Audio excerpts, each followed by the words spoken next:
Good afternoon. Thanks for joining us. Michelle Savage here with XBRL US, and you are here for the webinar Inline XBRL Deep Dive, Exploring Workflow Changes for Filers and Vendors.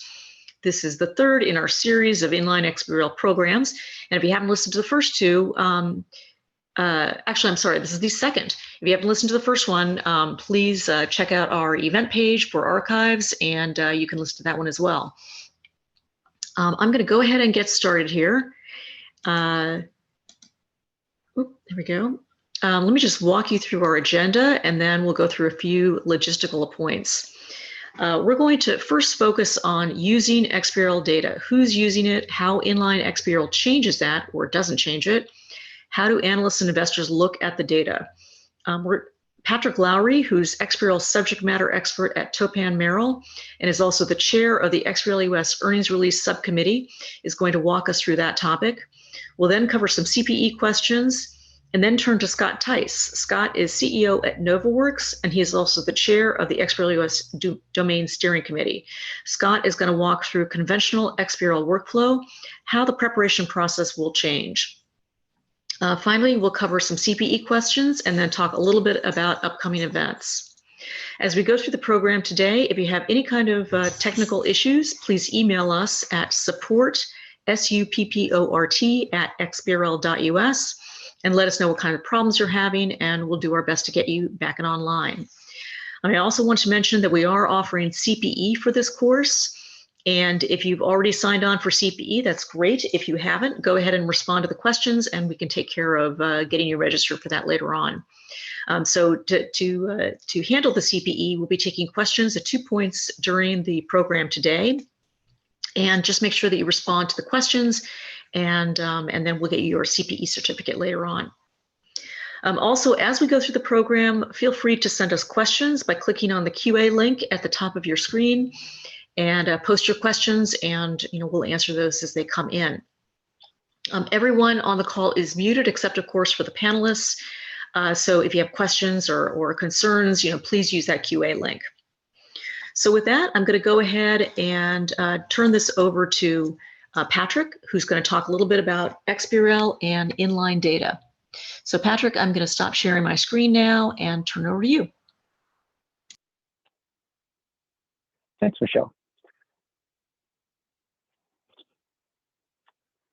All right, so my name is Patrick Lowry, and I am over at Topan Vintage, and today we're going to talk about Inline XBRL, who's using it, and how the implementation of Inline XBRL is going to impact you, basically.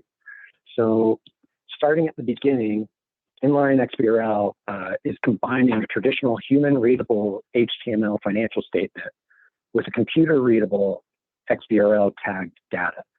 So with Inline XBRL, tags are embedded directly into the HTML document, allowing a filer to prepare a document that looks and presents like their traditional financial statement, but with rich XBRL data embedded within the text. So this single document has the benefit of both HTML and XBRL and can be reviewed by either humans or by machines. So basically, what I'm saying is this is a new way of presenting XBRL data that we are going to embed that XBRL data, which used to be attached as exhibits in a financial filing. We're going to embed that actually in the HTML that you're used to seeing on the Edgar site for these 10Qs, 10Ks, 20Fs, and 40Fs. So it's important to understand that this update to Inline XBRL changes how the information is reported, but it doesn't change when information is being reported. So we're going to basically be embedding this XBRL into the HTML. So when you click on a number in the HTML document, you'll be able to see the XBRL information explaining what that number represents. But you're still going to be reporting that it's current assets. You're still going to be reporting your net income. The information you're reporting is the same. It's just changing how that information is reported. So the first question we thought you'd be asking is, when do I need to adopt Inline XBRL or iXBRL? For large accelerated filers, this is coming really soon. So large accelerated filers will need to file their first period ending after June 15th, 2019. This is specific to your 10Ks. So if your first filing is going to be a 10K after June 15th, 2019, you wouldn't file that 10K in XBRL. You'd wait for your Q1 10Q before you implemented Inline XBRL. So large accelerated filers basically coming up this June. Accelerated filers have an extra year. They will be implementing Inline XBRL for periods on or after June 15th, 2020. And all other filers, including the foreign private issuers, will be filing their first financial period ending on or after June 15th, 2021. The voluntary filing process for Inline XBRL is already live, so you can voluntarily file Inline XBRL now if you would like. But for large accelerated filers, you will need to, for periods after June 15, 2019, accelerated filers a year after that, and the foreign private issuers and small reporting companies will basically be in a little over 2 years. So the big difference when we're talking about iXBRL is how this information is presented. And in the past, we would attach 6 exhibit files with your financial filing. So if you're filing a 10Q, a 10K, a 20F, 40F, when you filed, you would see these 6 files on the SEC site like you're seeing right now. The 6 files are made up of the instance document, the taxonomy or the schema file, the calculation link base, definitions, the label link base, and the presentation link base. What iXBRL is doing is it's embedding that instance document into the HTML itself. So when we move over and we start filing in Inline XBRL, you will see 5 files, starting with the taxonomy or schema file, and the instance itself will actually be embedded into the HTML. And that's what's going to allow you to click on a number in that HTML that has an XBRL tag and see the XBRL that corresponds to it. So because those 6 files were in basically computer code, the SEC created an interactive data viewer to help people understand what those files represented. I would assume that most people on this call are very familiar with the SEC's interactive data viewer. There's a picture of it on the screen right now, but basically what this was doing was trying to make a rendering of those 6 computer files so that humans could read and understand them. However, there's limitations with reviewing the XBRL data this way.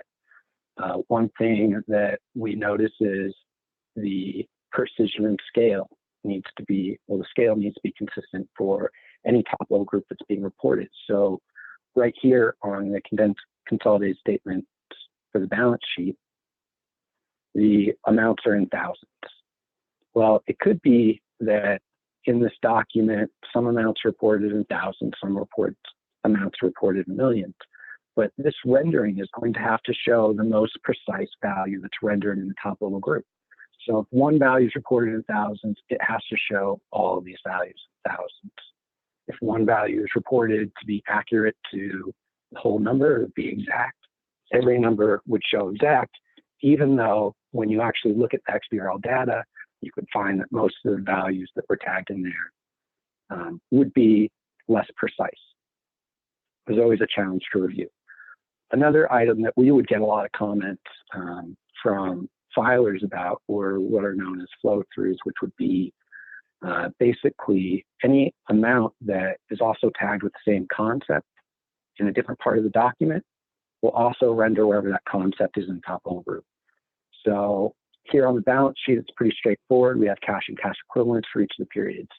But if in the segments note, we were listing the cash and cash equivalent for one of the segments, we would also see these amounts from the balance sheet flow through into that segment note and appear there.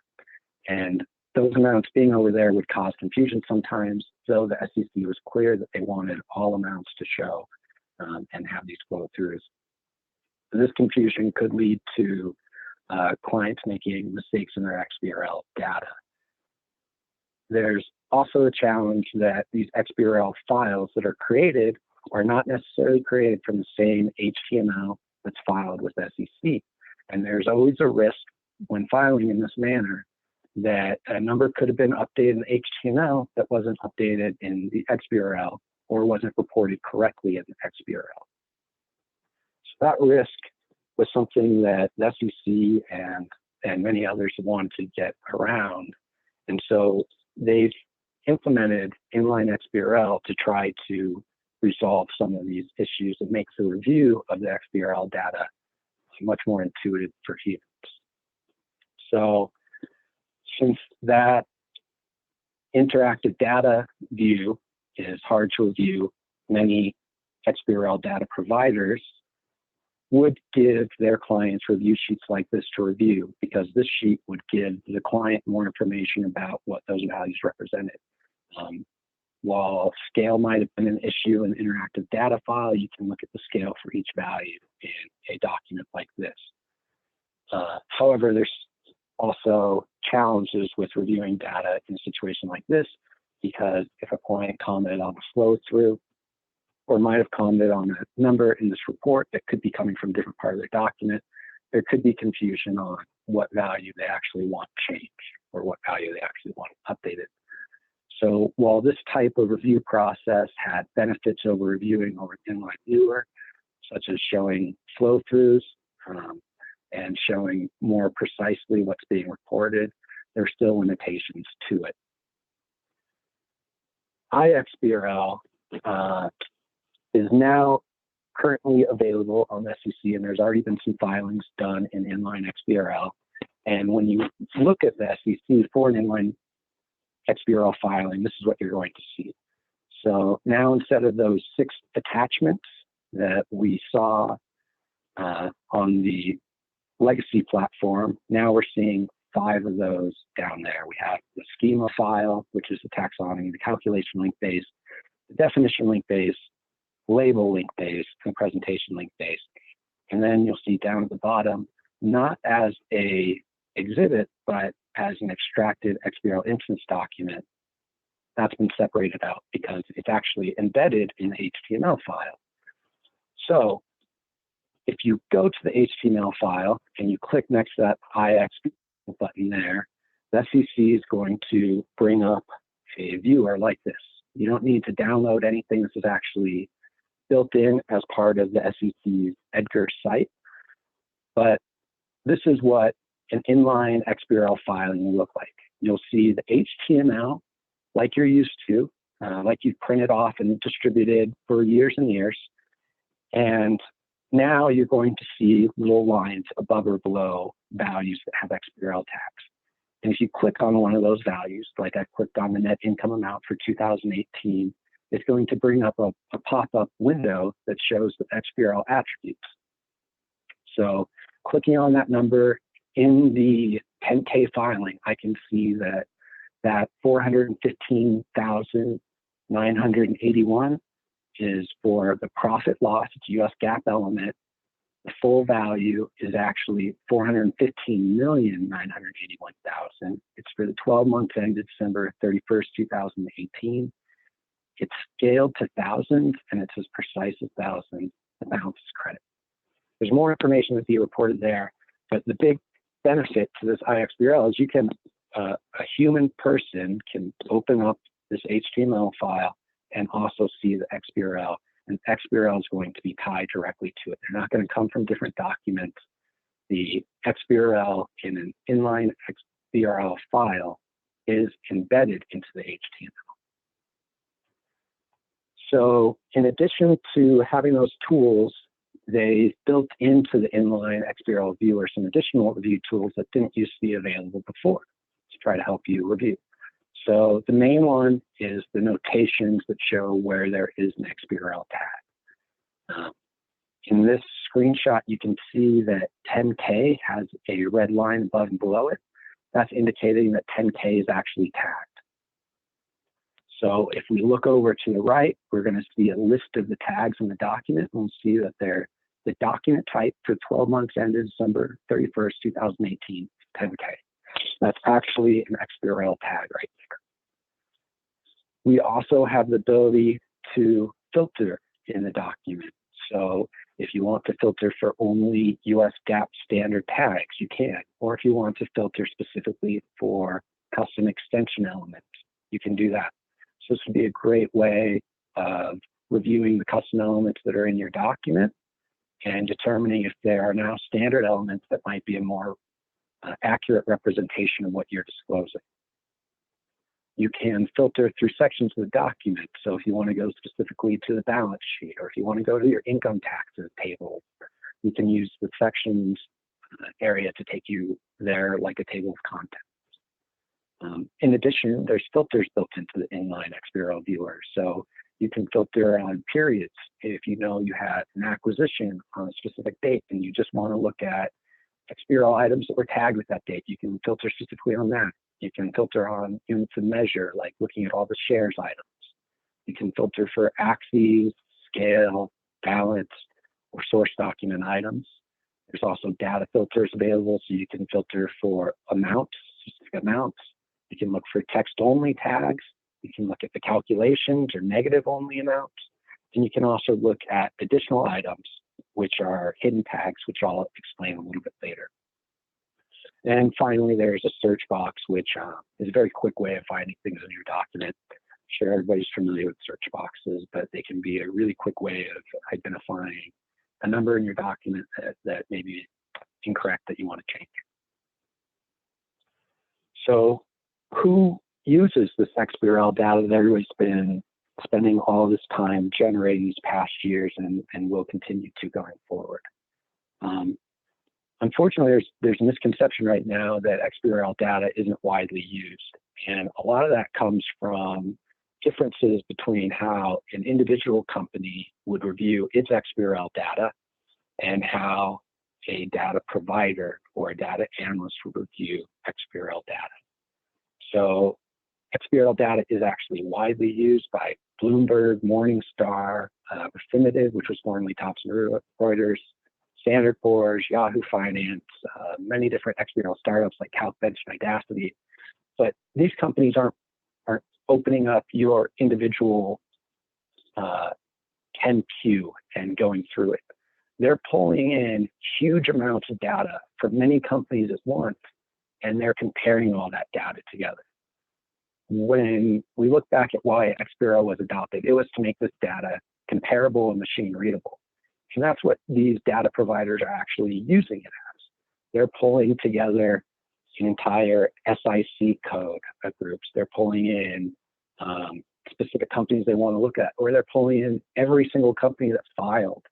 And they're being able to compare apples to apples, assets to assets, liabilities to liabilities, pull ratios together quickly for all these funds instead of going out to your website, downloading one set of data and looking through that one set of data the same way that the financial reporting manager might review their file before it's filed with SEC. So when we think about this review process, the iXBRL is really going to help the data issuers review their filing.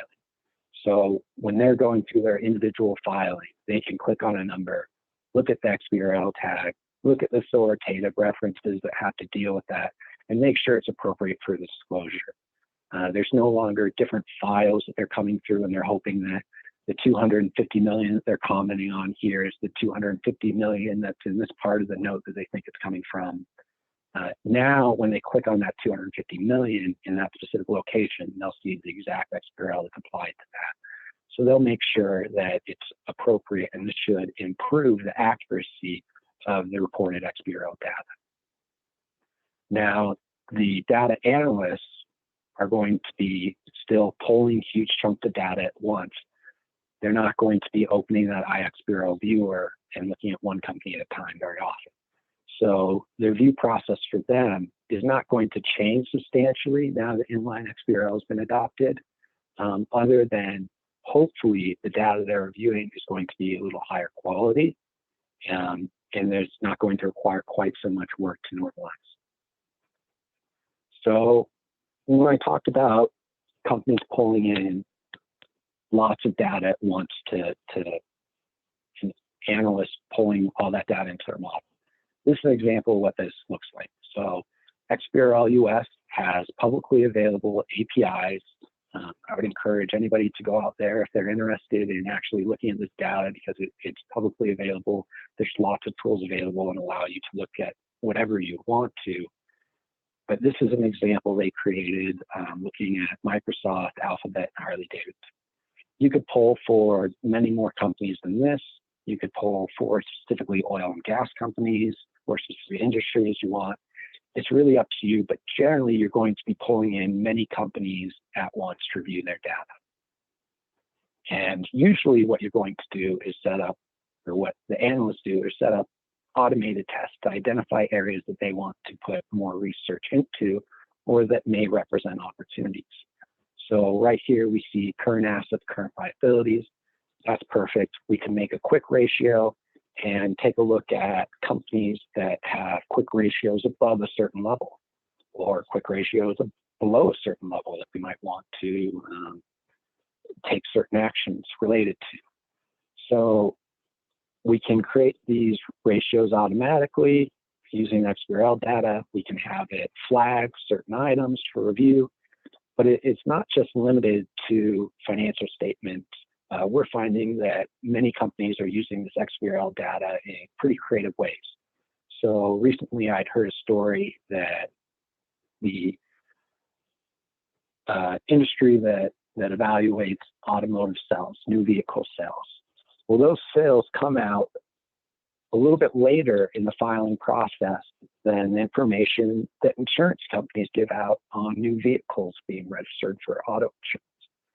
So some smart analysts are going out and they're actually reviewing the automotive insurance companies for how many new insured drivers there are to have some idea about how many new cars would have been sold by the dealerships and by the different groups. I've heard about companies looking at the oil and gas industry in the past and saying, okay, we know that interest rates are going to be going up on some of these debt amounts that these oil and gas companies have. And I want to look at when different companies' maturity dates are for debt and what their interest rate is on that debt. And they're using that to identify companies that we're going to have to take out new debt at a much higher rate. Okay, so all kinds of ways that you can use this XBRL data. But the idea is that most companies use this XBRL data by comparing large amounts of data at once, as opposed to going and looking at one individual company the way a filer does. So with the iXBRL and the format that this information is now being reported in, we needed to take some steps to allow us to report in this format. So some of these things that we had to overcome and figure out how to deal with Inline XBRL are hidden tags, which are basically tags that don't actually appear in your HTML document, but need XBRL, such as your CIK. Duplicate amounts, if they have different precision or different scale, for instance, transformations, where we're turning a word into a number that's machine readable, exclusions and continuations, and then tools have been built into the iXBRL viewer to help you review. So all of these changes are related to how the information is reported. The information that you actually are reporting should not be changed. The taxonomy will not be impacted by the adoption of XBRL. So I'm going to quickly go through some of these things that have been added to allow us to report all the information that's needed in XBRL. One of those is hidden tags. So there's some document and entity information that's not actually reported on the cover page, like that CIK. A hidden tag allows us to apply XBRL to amount that's not actually showing up in the HTML. This could also be a situation where maybe on the balance sheet, the company says that there's no shares issued and outstanding. Well, we need a concept to tag the shares issued and a concept to tag the shares outstanding, but there's only one number given for those two amounts. So we're going to have to use a hidden XBRL tag to tag that second amount. It's okay to do this in these situations where the information is being reported, needs to be reported in XBRL, but it's You don't want to do this to hide information from your files, okay? You don't want to take your liabilities out of your HTML document and say, oh, I got it in the XBRL, it's fine. That's not fine. This is not intended to hide facts. This is intended to allow you to tag XBRL on items that aren't in the HTML. There's also a need to deal with duplicate amounts. So there's 3 types of duplicate amounts. A duplicate amount could be a complete duplicate, which means an exact match. We're reporting the exact same number in the facing financial statements as we are in the note. There could be consistent matches, which are rounded. So maybe in the facing financial statements, it's in thousands, but in the note, it's in millions. That's okay, as long as they are consistent and they represent the same value and just one's rendered. Inline XBRL is going to allow you to do that. It will not allow you to have what's known as inconsistent duplicate amounts. Inconsistent duplicate amounts would be completely different values for the same element in the same period of time. So if you reported one place that you had current assets at December 31st, 2018 of 2 million, and another place you reported current assets 2018 at 40 million, the software is going to say, no, these are completely different amounts, and it's actually going to strip that out of your filing to prevent you from reporting information that's not accurate. There's also transformations. We had some transformations before in the legacy XBRL model, but there's going to be much more of that with Inline XBRL. Transformations are converting text into a normalized value that's machine readable. So the most common place we're going to be seeing this is with durational item types, which are converted to ISO 8601. So instead of reporting 10 years in text, we're converting that to a machine readable format that can be compared across other companies of P10Y. This can also be done for words that represent numbers. So if they said they wrote out 1 ONE in the document, a transformation could convert that to the number 1 as comparable. The SEC wants to be clear that they don't want you making up transformations that don't exist. Okay, XBRL data is supposed to be comparable. There are specifications on what can be transformed and how it can be transformed, and you need to stay within those so that the data can be comparable. There's also additions of continuations and exclusions. These basically allow you to combine multiple areas of text in one tag, or exclude text that shouldn't be included. So if you had a header, for instance, that was showing up in your level 1 tag, we would need to exclude that. There could also be situations where you might need to use continuous tags. If you're reporting a level 3 tag and you have 2 different tables, each representing a different year, and you have text in between that table, you might need to exclude that text, but include both of those tables in level 3. The continuation is what would allow you to do that. Lastly, these are some questions you should consider as you build your processes for the iXBRL. You want to be asking yourself, how would you plan to review the document for completeness in iXBRL? We do have those notations that show that there's a tag on the HTML now. Is that going to change the way you review the document? How are you going to utilize the iXBRL reviewer to review balances, decimals, units, hidden tags, dates?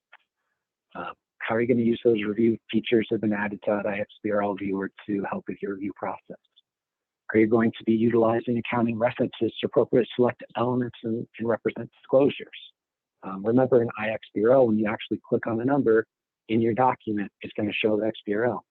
Hopefully, you'll be able to identify when those references don't correspond with what you're disclosing and select a more appropriate tag. Are you currently using the XBRL.US Data Quality Committee rules? Those rules will continue to work with iXBRL, and are continually updated. So I would recommend that you do continue to use those XBRL US Data Quality Committee rules that are publicly available. And have you updated your review checklist to take into account the process changes for inline XBRL?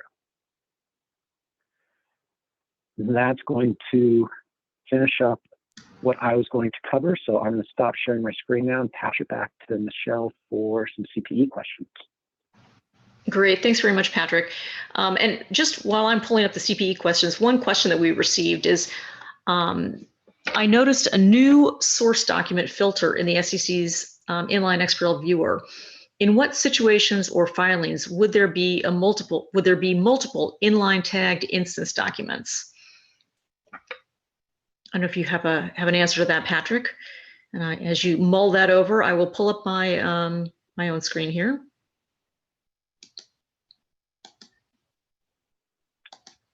That's a good question. There can be situations where, especially with some of the foreign private issuers, that XBRL data can be applied to multiple places in a document, or might be applied in an exhibit to a document. So the inline XBRL needed to be able to allow for the XBRL to come from multiple places. Okay, great. Great. Okay. Let's see. I'm going to pull up the first poll question. We're going to do two poll questions right now. And the first one up here, which you should be able to see on your screen, is accelerated filers must comply with the SEC requirement for inline XBRL, starting with their first filing after, is it their first fiscal period ending on or after June 15th, 2019? And remember, this is accelerated filers, or their first fiscal period ending on or after January 1st, 2020, or their first fiscal period ending on or after June 15th, 2020. So we'll give you another 20 seconds or so for that.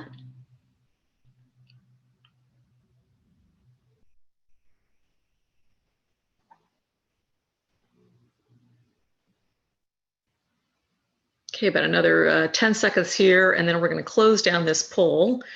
So if you are getting CPE, make sure that you respond to the question. And I think that most people are able to see this okay. I think one person was having some issues, and we'll figure out what we can do to help you out there. I'm going to end the polling here and go to the second question. Okay, here we go. Which of the following is not a feature of the inline XBRL viewer? Is it the ability to filter on standard or custom tags? Or is it filters for periods, measures, axes, scale, balance, source document?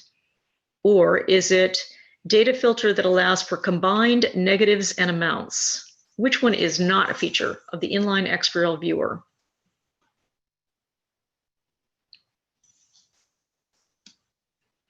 And this is the second question that we're on here.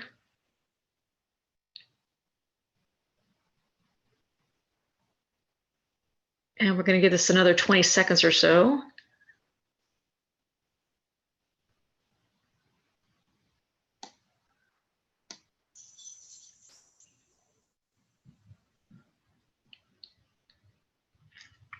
Okay, about another 5 seconds, and then we're going to be closing down the poll.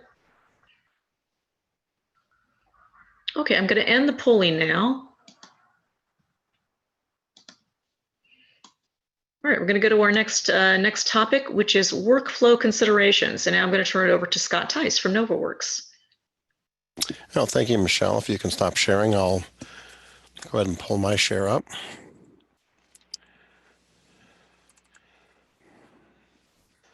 I appreciate the opportunity to be able to present today, and hopefully you can grab some good information from this.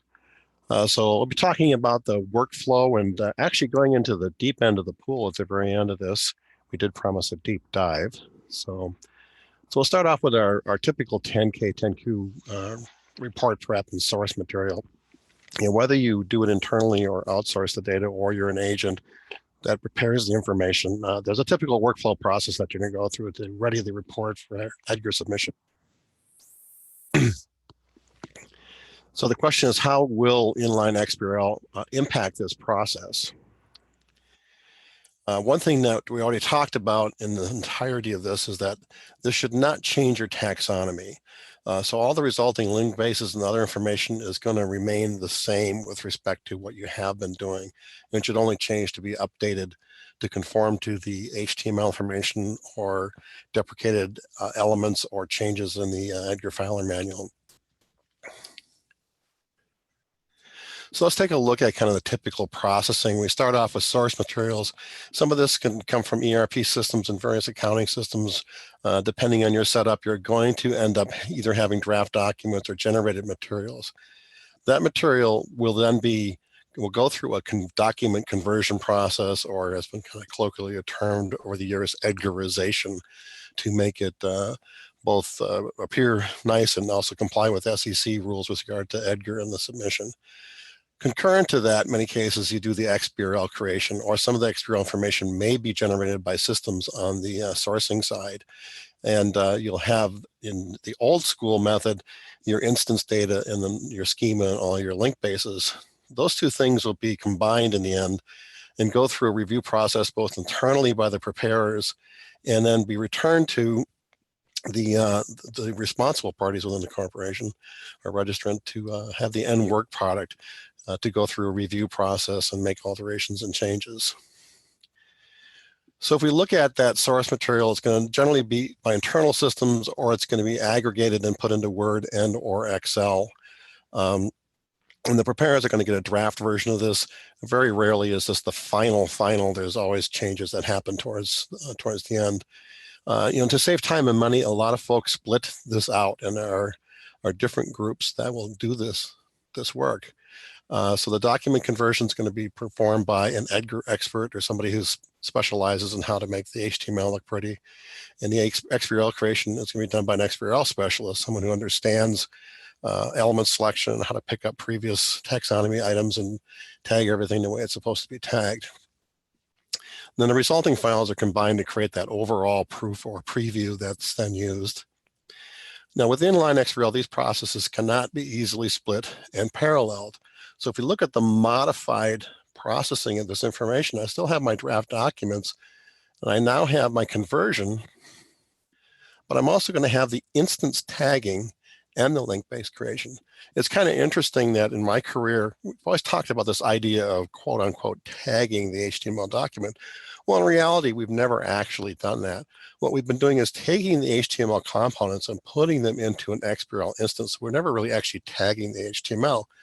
With inline XBRL, that actually changes. We are indeed tagging the HTML with inline XBRL information. That information is then combined, and again, we're going to have review docs, and the review process is going to be a little bit different in terms of what the consumers or the end people within the company are going to be looking at with respect to how they're going to review and approve. So what happens, or it's going to happen in a lot of cases, you're going to have the draft document. Now you're going to have to serialize this. You're probably going to go through a process of getting the document ready, then go through the instance tagging and link-based creation. So the paralleling aspect of this may change. So everybody who's on the call here and everybody who's participating in this has to think about how their current workflow process works, whether you're doing the work yourself as a registrant, or you're sending that information out, or that information is being spread amongst a number of different places. We also have to think about the author's alteration cycle. So we're going to have our document information, our instance data, and review docs, but now the review team is going to come in and make changes. So I'm going to see text changes come in, and I'm going to see instance changes as well. I may have issues of scaling, which concept or element is being used, something that maybe was marked as hidden that probably wouldn't have to be hidden, and things like that. And all that information will be adjusted in what's in that instance tagging as part of iXBRL. In addition, there's going to be changes that are going to apply to the link bases that are going to have to be adjusted. And that information then will be applied to the link base. So you go through this cycle until you are satisfied and ready to roll, and then actually submit the document to the SEC. So some things may be difficult to parallel. So you're going to have to think about how you're going to change that workflow. You may have to add a little extra time in for that. Operators and preparers may have to be trained in both HTML and XBRL. You definitely want to make sure if you have people who are responsible for HTML and they're making textual changes that they don't mess up inline XBRL information. And again, it may take more time. Some things are going to take less time. Definitely, I think authors alterations are going to take a lot less time because we're not dealing with this issue of having all this parallel data with the level 1, 2, 3, and 4, plus the official HTML document. So let's kind of look at what that end work product is. We're used to this. Patrick already covered this idea of having at least one HTML document or instance data that then parallels certain sections of the official HTML document, schema, calculations, definitions, etc. Of course, there are other exhibits and things like that that usually get filed. Now we're going to eliminate this idea of having an XML instance. So these two things get combined into one item where I'm going to see the X HTML. And you see the X in front of there. What that means is this is XML HTML. So it's very well formed HTML. So it abides by the similar rules of what HTML has, but also abides by XBRL or XML rules in addition to XBRL rules. So there's a little more to this. So some training consideration. We should have training for the review process, the software, what to look for, including reviewing the link bases. The reviewer should understand what the transformations are, understand what common errors are, understand how the excludes and continuation processes. These are some new things. Normally in the past, if I took a level 1 note that spanned across, say, 5 pages, the preparer would make that level 1 note and just rip the page breaks out, or they don't have to. It's not going to cause the filing to suspend or get truncated, but they would typically rip that information out because it's really not relevant to the fact data. Now, instead of it being torn out, it has to be told to be exclude or to skip over and continue.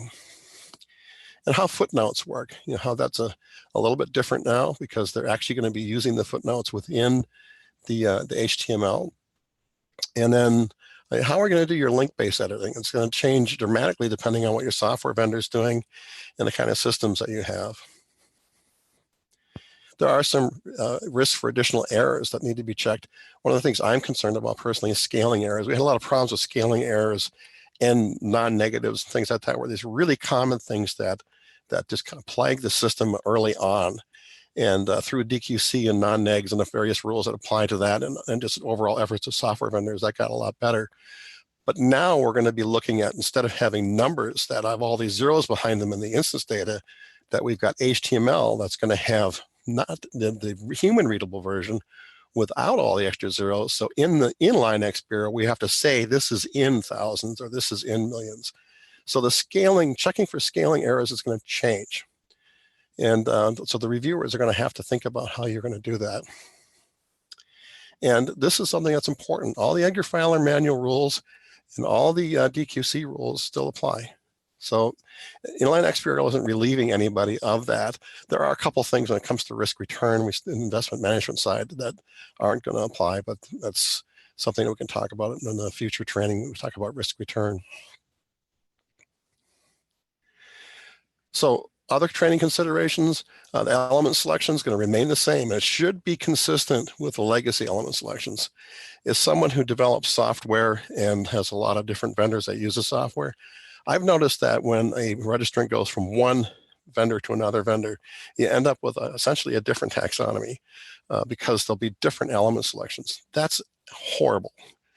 Companies should be very consistent in what their data models are, and consumers are going to want to see the same tags used from period to period. So unless there's a compelling reason, and there are guidelines for this, you should be using the same element selections. Then we should also, as we talked about, keep those hidden facts to a minimum. The principal reason that there are hidden facts is there's things that are disclosed in the XBRL that are not part of the normal visual human readable disclosure. For example, the company is CIK. and things. That's what that's principally meant for, or things that don't transform well. There are some things to think about with HTML, and this is going to be a bit of a mouthful, but it is stuff to really consider. HTML in Inline XBRL is strict XHTML. That means there's a lot of limitations and changes.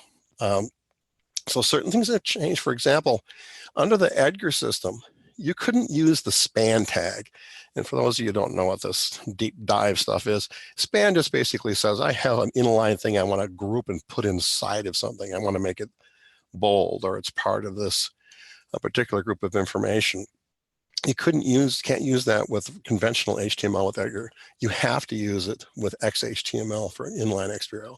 And you can't use the font tag. Special characters have all got to be numeric, so you can't see things now like ampersand, D dagger, or N dash. There's just a handful, a few of them I've listed here, that are used strictly in XML. So what that means is that your special characters now all have to be numeric.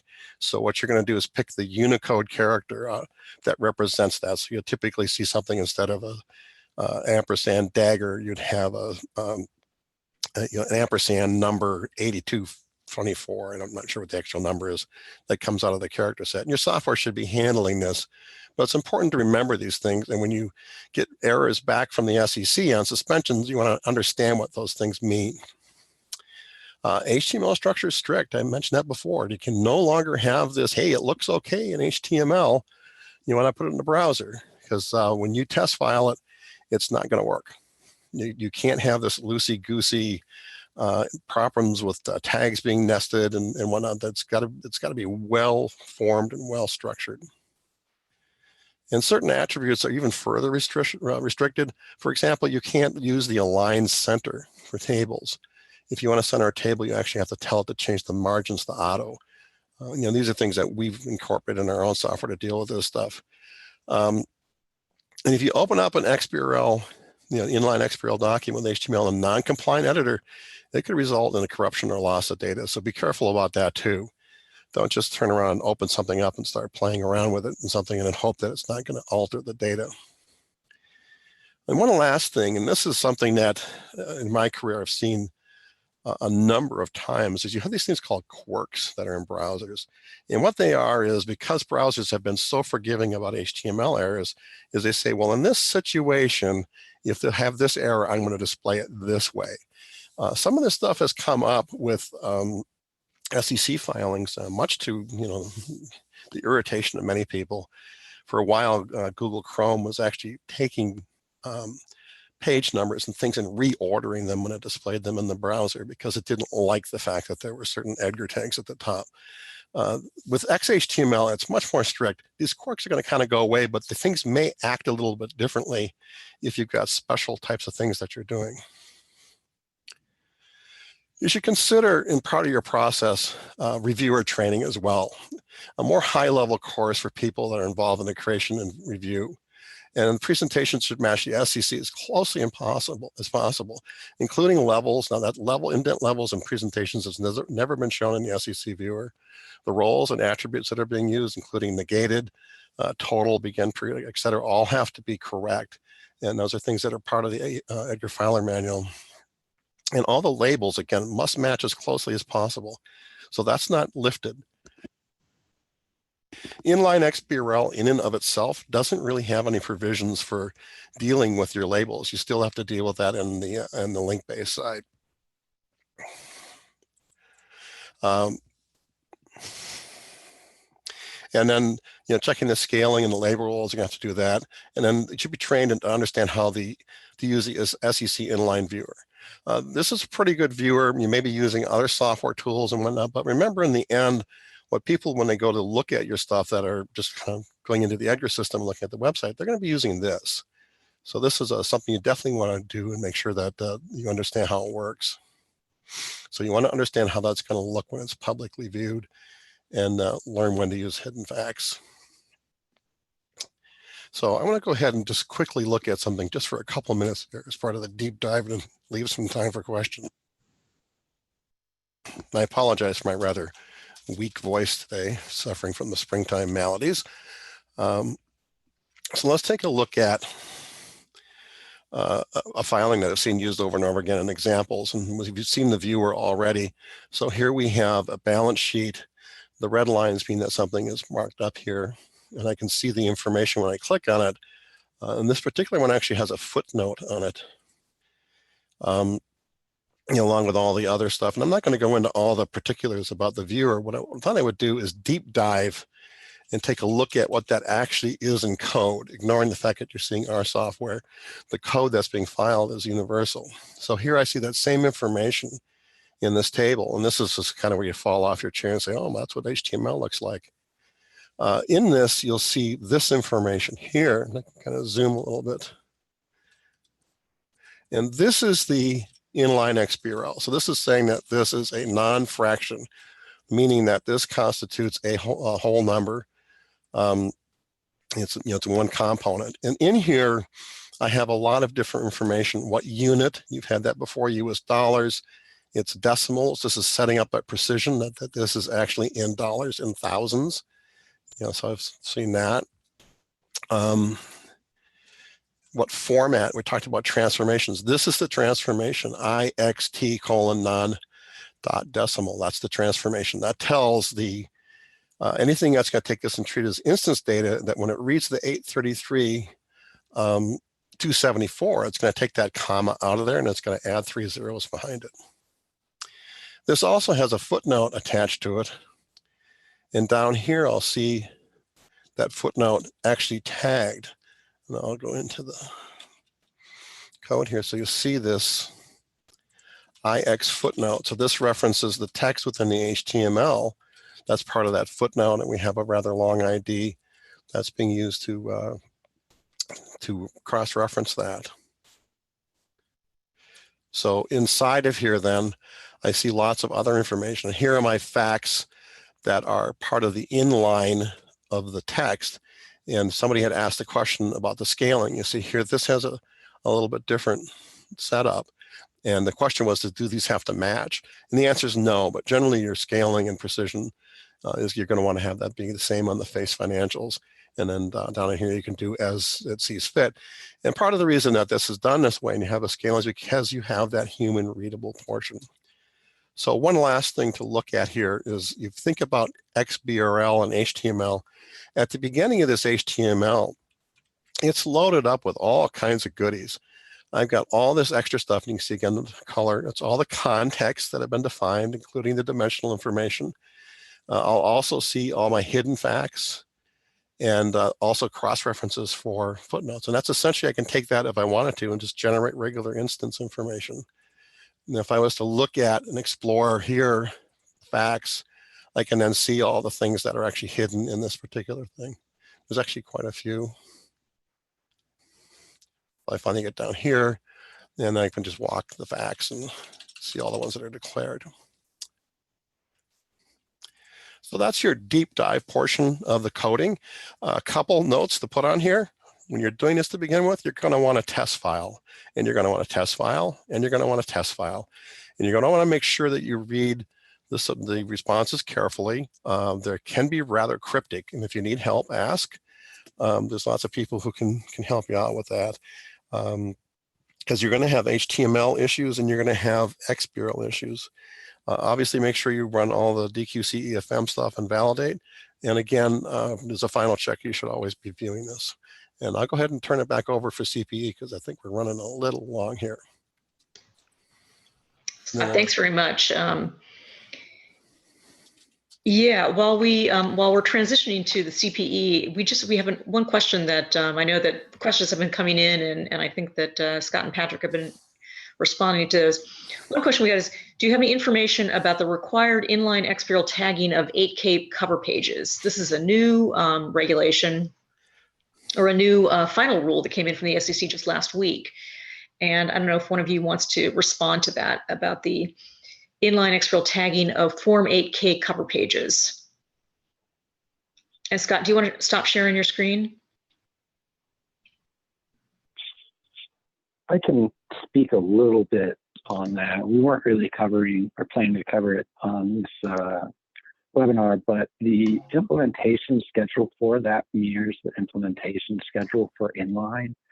So basically fiscal periods for large accelerated filers happening after June 15th, 2019 are going to need to do that. I haven't fully looked over everything. Oh, go ahead, Michelle. Yeah, I mean, I can add to that a little bit, Patrick. Basically, I think with the new ruling, companies that are required to file an inline XBRL today, like operating companies, will be required to tag the cover pages for their Form 8Ks, once this ruling goes into effect in the time frame that Patrick mentioned. I think it was with the first set of filings going in June of this year, and then phasing in the next two groups, accelerated filers and then all other filers. So that's about the extent of what I'm aware of on that. But we're going to be publishing some FAQs covering lots of different questions related to Inline, both for mutual funds, for operating companies, and we'll also address the Inline tagging of the Form 8Ks as well. So with that, let me go ahead and go to our poll questions. We're going to go to our third poll. And this is, again, for people who are getting CPE, you should be able to see this in front of you now. Filers should use hidden tags in which of the following situations? To include required facts or elements in the XBRL data without displaying them in the filing, to include information that does not appear in the filing, or to intentionally hide information that should appear in the filing. So if you just want to respond, click on one of those responses to record your answer.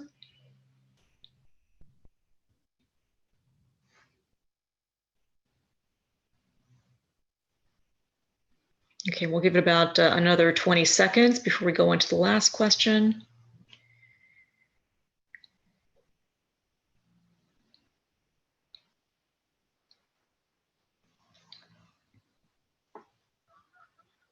Okay, just about 5 seconds more, and I'm going to end the polling. All right, let's go to our last CPE question. Which of the following statements about duplicate facts is true? Statement 1, the SEC Edgar system will accept filings with inconsistent duplicate amounts. Statement 2, duplicate amounts are 2 or more facts that provide the same piece of information. Or is it 3, filers should use duplicate amounts even when the values are inconsistent, for example, have different levels of precision? So we've got about another 30 seconds here.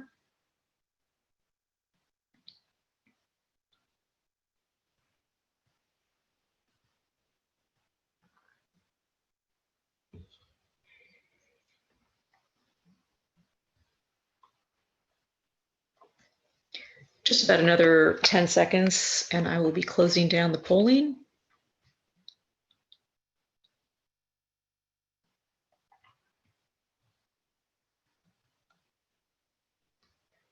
Okay, I'm going to close the polls right now. Thank you very much for responding to those. And I'm going to go on and talk a little bit about other. Oh, I'm sorry, we have workflow considerations. Scott, I'm going to turn it back over to you. Trying to get my thing to cooperate now. Oh, you know what? I'm sorry. I think I just pulled up the wrong slide here. We've already gone through workflow considerations, correct? Yeah, we went through that, so.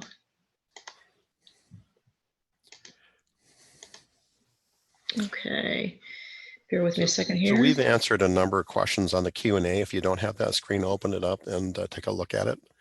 So you'll see the answered items.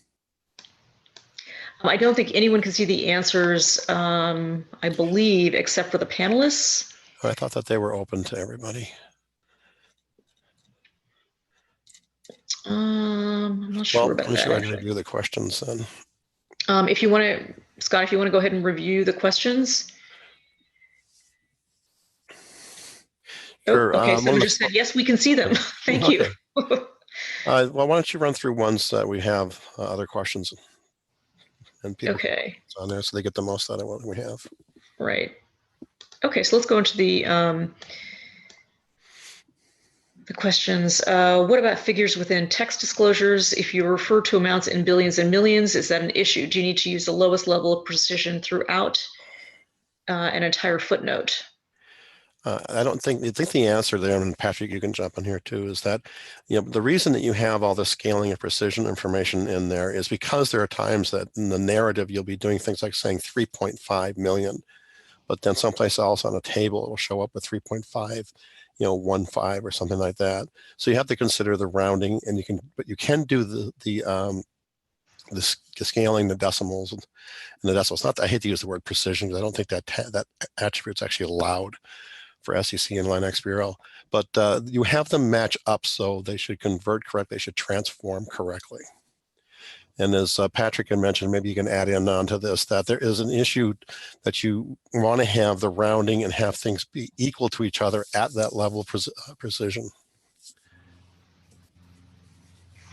Yes, as Scott said, you can't have multiple precisions in different parts of the document in inline XBRL, and it does allow for that. Great, thank you.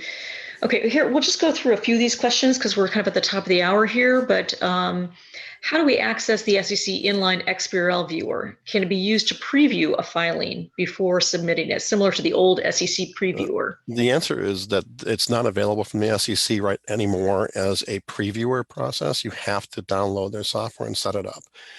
We have it set up as part of our software. It's shipped with it. I'm not sure what other vendors are doing. We've been considering actually potentially opening it up to the public, but I'm just concerned about the amount of bandwidth that we'd end up having to give away to do it. And yeah, I would expect most providers to have a viewer available, but it's also publicly available through RL, who hosts the SEC previewer now. There are some considerations with the fact that you could kind of in the past use the old viewer and have a static or non-dynamic view of the pages where there's just a local JavaScript run now. So the other issue with inline XBRL is there's some client server interaction that's practically needed to get the most out of it. So that's one of the reasons that that we haven't opened it up. I'm not sure what other people are planning on doing. Yeah, and that reminds me that with these files, I thought we would get a question on audit assurance because 10Qs and 10Ks, the HTML file is audited, but the XBRL is not. There is no independent audit assurance for any of the XBRL data, even though it is coming from that HTML file, which is audited. Yeah, that's all the same, right? None of the rules don't change any of that. That's correct. That does not change, yes. Okay, will the tagging of areas in 10Ks and Qs, other than the currently required statements and notes to the statements, become a requirement under inline XBRL? Basically, is there a change in the filing requirement? Not for right now. That's up to the SEC rulemaking, and what happens down the road. And the SEC just finished in XBRL US just put a comment letter on quarterly reports and earnings statements and things like that. So there's probably things that are happening in the future. I think we should be moving towards structured data as much as we possibly can, and hopefully as painlessly as we possibly can, because it's so much more useful for comparative analysis. And there's still a lot of flexibility to be able to express things in text that don't kind of fit the cookie cutter mold. Mm-hmm. But you got to watch the rules. Right, and I think the Form 8K rule is a evidence of that as well.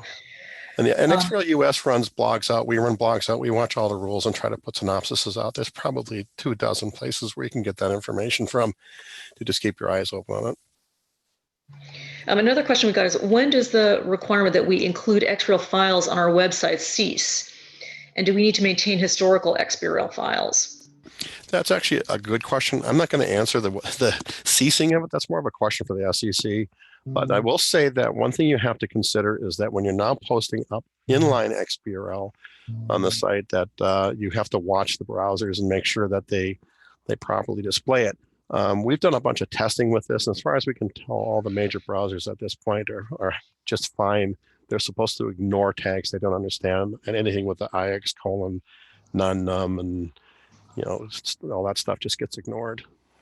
Scott, I actually think that the posting of the XBRL files on websites has ended.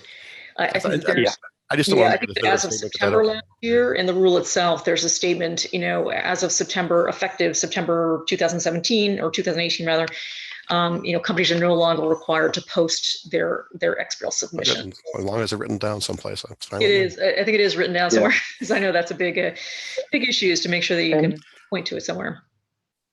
I want to add related to that part of the conception that XBRL wasn't being used is because companies weren't seeing these files downloaded from their websites. But it's really not the way that analysts go and get your data. They don't go to your website to download your XBRL files. They grab it all from a giant repository. So they keep in mind that files aren't really needed. They're building their own models. They have their own proprietary models.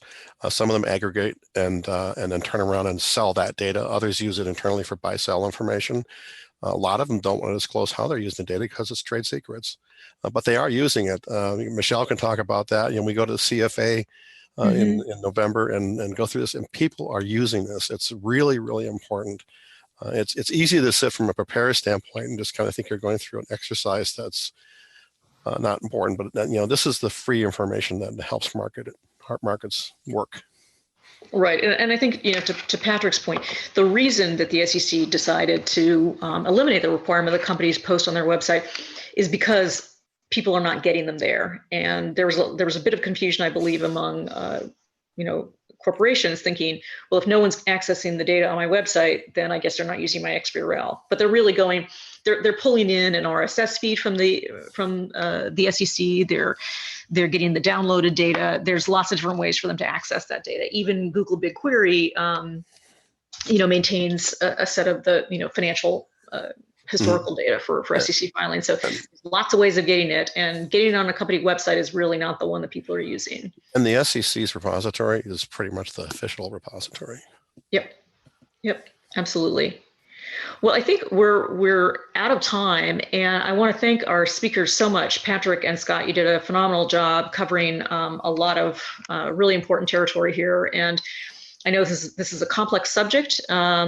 And Inline XBRL is coming very, very soon. So we appreciate all of our people from all of our registrants for attending today. I just want to run through a few other points. We do have, as I mentioned earlier, we do have a third event coming up. We have Inline XBRL Deep Dive, Navigating the Instance Document, which is coming up on May 1st. And we're going to have Joe Luchka from KPMG, and we're going to have Stephen Horowitz from NovaWorks. We're going to cover that topic. And so, we hope that you'll all register for that, because I think it'll be another, really important and useful event. I also want to, I guess that's the last, I think I have the wrong slides up here, but that's okay. So with that, I want to thank everybody for joining, and we hope to see you on our next webinar. And thanks again very much to Scott Tice from NovaWorks and Patrick Lowry from Topan Merrill for your expertise. Thanks for having us, and thanks for letting us speak. Yep, thanks for having us.